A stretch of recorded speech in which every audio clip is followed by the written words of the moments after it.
It's been 5 years this month since the Fleet Carrier was introduced into Elite Dangerous. The current renaissance the game is enjoying has meant that both lapsed and new commanders are entering the game, and we often get asked how much Fleet Carriers cost, what do they do, and are they worth buying. In this video we'll take a look at Elite's somewhat controversial endgame ultimate asset and offer some thoughts and insight to help inform your decision. The personal fleet carrier has, for many commanders, become a staple of their Elite Dangerous life.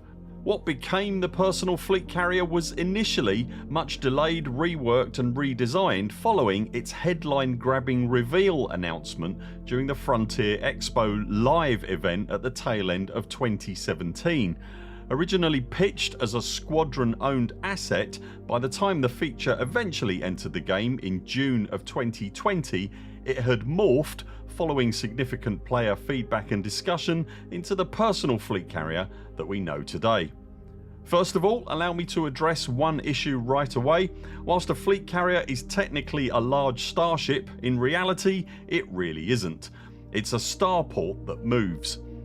Other than hyperspace jumps, you can't really fly a fleet carrier. It sits in a static instance all on its own, and again, depending on how much you've kitted it out, it does just about everything a starport can do, plus it can go wherever you want it to. By far the biggest selling point for me is tied into the name of the thing. It's the ability to take nearly my entire fleet of starships, certainly the really useful ones, and deploy them anywhere inside a 500 light year bubble with just a few minutes notice. Concerns like the jump range of a particular starship or its ability to scoop fuel etc. become largely meaningless when you operate that ship off of a fleet carrier, and that, for me, over the course of the last 5 years has absolutely made it worth the price of admission. No matter what activity in or around the bubble I'm engaged in, my fleet carrier is never far away. But if you're curious, let's look at a few specific use case scenarios. For asteroid mining, a fleet carrier means that you can jump your mining vessel to the orbit of the particular ring system you're looking to exploit, and then, if you're planning on staying for a while, use the carrier as a base of operations, a resupply point and a storage platform for the ore that you've extracted. Without a fleet carrier, you're forced to travel significant distances in a high mass ship with valuable cargo on board once your ship is full of extracted ore. With a fleet carrier in tow, however, you can transfer the ore to the cargo hold of the fleet carrier, restock with collector limpets and head off again, jumping the fleet carrier itself to the selling point of the ore at a time of your choosing without the risky and lengthy hyperspace travel. It also means that using collated player gathered data on the game via sites like Inara, you can jump your carrier to the absolute best price drop off point rather than being forced to compromise on the selling price because of the inherent risk and time involved in transporting long distances. Similarly, when trading commodities, either common or rare, a fleet carrier is useful for exactly the same reasons as mining. The extra modules that bring more functionality to carriers all come with a cargo space price tag that cuts into the 25,000 units of storage that a fleet carrier has by default. However, a well equipped fleet carrier still comes comfortably equipped with around 15 to 18,000 or so units of free space that can be utilised for cargo and extracted ore, making them a hugely profitable trading platform. While we're talking all things hauling related, then it's worth giving colonisation an honourable mention here as well. Whilst not an absolute necessity to build out a colony, ownership of a fleet carrier brings its own significant advantages to the activity. The goods necessary for building a starport or installation etc. can be sourced and then shipped to the waiting fleet carrier before jumping to the deployment position for the install site for unloading by you or other commanders. And by utilising the apparently bottomless and magical economic might of the Brewer Corporation, this can all again be achieved with significant profit margin for all haulers and carrier owners alike. And once again, the carrier beautifully facilitates bypassing lengthy and risky hyperspace travel with valuable and volatile cargo loads. When it comes to fighting in hazardous resource extraction points, BGS or power play conflict zones, or indulging in piracy etc, the fleet carrier proves its significant worth simply by virtue of the fact that it can provide repair, rearm and respite for you and your wingmates mere light seconds from a conflict zone or centre of operations.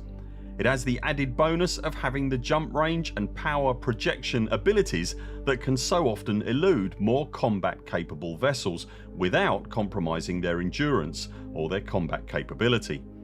When fighting using a large ship like a corvette hundreds of thousands of light seconds into a system where the largest available landing pad is medium sized and situated on an outpost, a fleet carrier is an absolute necessity. Deep space long-term exploration has also proven in the last 5 years to be an arena where the fleet carrier is now perfectly at home, and not only at home but also, when suitably equipped, it can prove to be one of the more profitable even when taking into account the upkeep costs. When outfitted with universal cartographics there's money to be made in the deep black, but with a Vista Genomics outlet in the interior space there's an absolute fortune to be made. Back in the bubble, the on-foot internal modules of a concourse bar and the aforementioned Vista Genomics are perhaps the most useful, with the former facilitating the trade in on-foot engineering materials with other players, as well as just being a cool social space to wait out the next carrier jump. Pioneer Supplies is, for me at least, perhaps the least useful of the internal modules. You can buy level 1 versions of every piece of on-foot gear in there, and you can upgrade gear if you have the materials as well as buy consumables, but those services are so ubiquitous in the galaxy and generally require visiting so infrequently that its value on a fleet carrier in its current form is honestly debatable. Away from individual personal fleet carrier ownership, the feature has found significant utility within communities dedicated to their use. The Deep Space Support Array is a player-run network of stationary fleet carriers that is, as the name suggests, tasked with supporting deep space operations.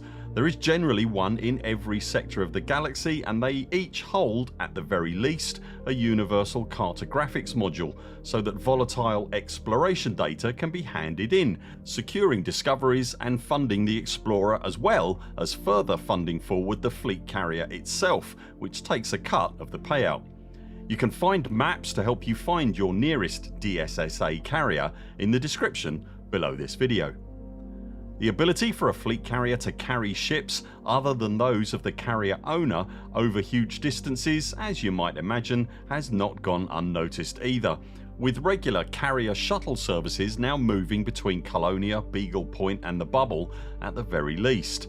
So busy and widespread is the use of fleet carriers now that there are always publicly available fleet carrier departures to and from all sorts of places. The best place to check for one that might suit your specific needs is in the Discord of the Fleet Carrier Owners Club, where player organised carrier movements are posted and tracked in dedicated channels. Again, you'll find that linked below. The first thing that most players will talk about when initially discussing the ownership of a fleet carrier is, of course, the blistering initial credits cost of the beast and how much money do you actually need before you consider buying one. The starting price for a personal fleet carrier is an eye-watering 5 billion credits, but that not insignificant cost just bags you the basic no-frills version of the ship. If you want to refuel, rearm and repair on board the thing, then that's all extra customization, and that all costs as well, and that's all without looking at extended functionality that the behemoth can field, which of course is extra on top again. There's also the upkeep running costs to consider. With no extra modules at all and just one jump a week, a fleet carrier will still cost you a little over 5 million credits to run every single week. The more modules to install, the more that cost rises, and if you jump the thing, that also costs credits, and it's often this aspect of carrier ownership that causes many commanders to shun ownership in the first place. Whether the ownership and running costs of a fleet carrier are worth it for an individual commander is, of course, a matter for every individual commander, and it really depends on how you play the game and how invested you are as an individual in the game. A fully functioning fleet carrier will cost well over 1.5 billion more credits just to buy, and then it'll have a weekly upkeep that sits north of 33 million credits, which, taken in the cold light of discussion, is a lot of credits. There is a fleet carrier calculator tool on the Commander's Toolbox website, which you'll find linked below, that, very simply, lets you spec out your ideal build before telling you how much it will cost to purchase that carrier and its outfitting, and how much it will cost to run it. If you're playing Elite Dangerous with any degree of regularity, however, the flow of credits tends not to be a problem, certainly as far as carrier upkeep is concerned. The initial affordability of a kitted out carrier is the real cost, and that is, as I've mentioned, significant.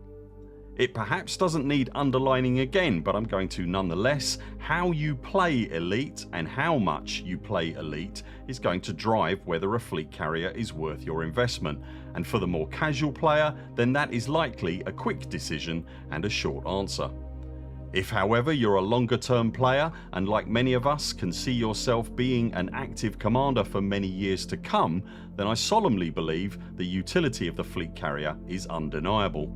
They are of course not perfect. The cost and upkeep will always be a raging debate whenever it's brought up, and they are absolutely prohibitively expensive. If you're playing the game for a significant amount of time, however, and you can see yourself playing long into the future, then that cost is absolutely achievable. The ubiquitous nature and abundance of fleet carriers in the galaxy is testament to that fact. Just visit the systems around any hauling community goal to see for yourself. If you are thinking of picking up a fleet carrier of your own, you'll need to visit a system that has a fleet carrier vendor. You'll find an Inara search in the description below that will list those starports out for you. Just make sure you change it to reflect your current location first. The vessel itself could definitely use some more customization options, both internally and externally, and this is something that carrier owners often bring up. Likewise, the bizarre lack of customization, let alone utility, in the Captain's Ready Room area is one of those oh so very Frontier mysteries that I suspect only the folks inside Frontier will ever be able to explain or understand. On that note, internally in the shipyard area, there's a window that looks out onto a landing bay with a ship-launched fighter in it right next to a set of external doors. It screams Battlestar Galactica and is a view that speaks volumes about unrealised and as yet unexplored gameplay potential. It's almost certainly just a piece of scenery and was never intended to be followed up, but I have to admit, a little piece of me dies every time I see it. Despite some personal niggles, however, the personal fleet carrier changed how I played the game completely the moment I took delivery. Once you own one, you're no longer tied to a specific spaceport or small operating area, and you're not reliant on ship transfer times to move your fleet around when operating outside of your usual patch. As inhabited space continues to expand with colonization and grow further, expanding the frontier that Power Play or BGS is expected to operate in, the utility of the personal fleet carrier is only going to grow with it. In our near future, we know that the squadron carrier concept will finally have its day when Vanguard's launches in the summer. It seems unlikely to me, however, that squadron carriers will significantly change the utility or value in having your own carrier, and I look forward to using mine for many years to come. Do you own a fleet carrier right now? If you do, what do you mainly use it for? Or are you looking to buy one in the future? Let us know in the comments below. If you've enjoyed this video, remember to subscribe to the channel so that you see all our videos and community posts, and if you'd like to support our work here at the Burr Pit, you can also join us on Patreon. Links to that and everything else we've talked about in this video you'll find linked below. That's it for now. Thanks very much for watching. We very much look forward to seeing you next time.